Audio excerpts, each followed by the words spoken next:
आज मेहकरच्या कृषी कार्यालयामध्ये आपण सगळे इथे आम्ही जे कंबरखेड गावातील सगळे कास्तकार गोरगरीब शेतकरी सगळे इथे जमा झालेले आहेत। आजच्या याचं मुख्य कारण एकच होतं की जी काही आता शासनाकडे मदत होत आहे, तर मक्याची मदत येते, तर त्यासाठी या गावात जवळपास 450 एकरापर्यंत मक्याची लागवड होती आणि इथल्या गावकऱ्यांनी वारंवार तक्रार करून त्यांना याद्या देऊन सुद्धा कृषी खात्याच्या हलगर्जीपणामुळं, त्यांच्या कृषी सहाय्यकमुळं, त्यांच्या ऑफिसमुळं किंवा मग तहसील ऑफिसमुळं यांनी तो अहवालच दिला नाही नुकसानाचा।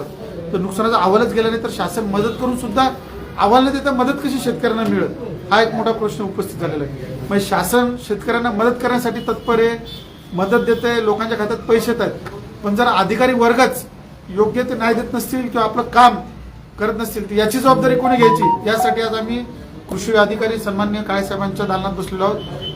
आज हे जवळपास कंबरखेडचे सगळे शेतकरी, यांची मागणी एकच, यांचं काम होतं, कृषी अधिकाऱ्याचं काम होतं गावात जाऊन आम्ही हे करावं म्हणून अहवाल द्या। इथल्या लोकांनी त्याला सविस्तर यादी बनवून दिली, फक्त यांनी अहवाल दाखल न केल्यामुळं या गावचं जवळपास 13 ते 14 लाखाची शासनाची मदत पासून हे गाव वंचित राहत आहेत आणि याच्यावरचा काय पर्याय आहे यासाठी आम्ही काळेसाहेबांकडे आलेलो। युवा सेनेचे जिल्हा प्रमुख ऋषीभाऊ जाधव आहेत आपल्यासोबत। कल्याणा, कंबरखेड, भालेगाव, पळसखेड आणि इतर गावकऱ्यांचं जे पिकांचं नुकसान झालेलं होतं ते कृषी कार्यालयाच्या वतीनं सर्वे करण्यात आला नाही, अहवाल पाठवण्यात आला नाही, त्याच्यामुळे शेतकऱ्यांचं लाखो रुपयाचं नुकसान झालेलं आहे।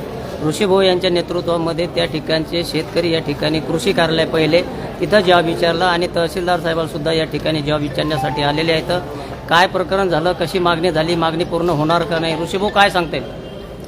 जो आपला मेहकर तालुक्यातील कंबरखेड या गावातले जवळपास 400-450 एकर जमीन ही मक्या लागवड होती आणि त्यांचं भरपूर नुकसानही झालं होतं, पण तिथल्या कृषी अधिकाऱ्यामुळं तलाट्यामुळं योग्य तो अहवाल शासनापर्यंत पोहोचलाच नाही।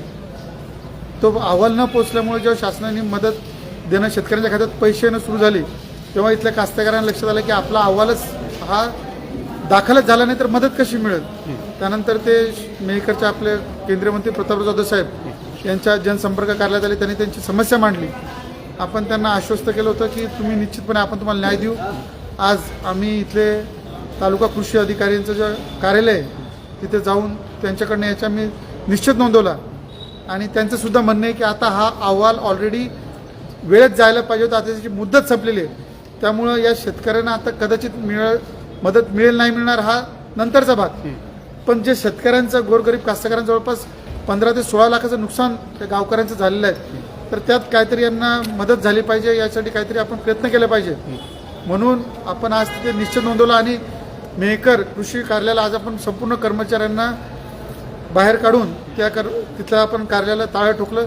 एवढंच नाही तर आज आपण तहसीलदार मडके साहेबांपर्यंत त्यांना सुद्धा निवेदन दिलंय आणि त्यांना सुद्धा आपण 7 दिवसाची मुदत दिली की 7 दिवसात तुम्ही काहीतरी याच्यावर योग्य ते निर्णय घ्या आणि या गोरगरीब कंबरखेड असेल, पळसखेड शिवार असेल व नांद्रा शिवारातील जे कास्तकार आहेत त्यांना लवकरात लवकर न्याय द्या, एवढीच आपण आज मडके साहेबांना सांगितलं।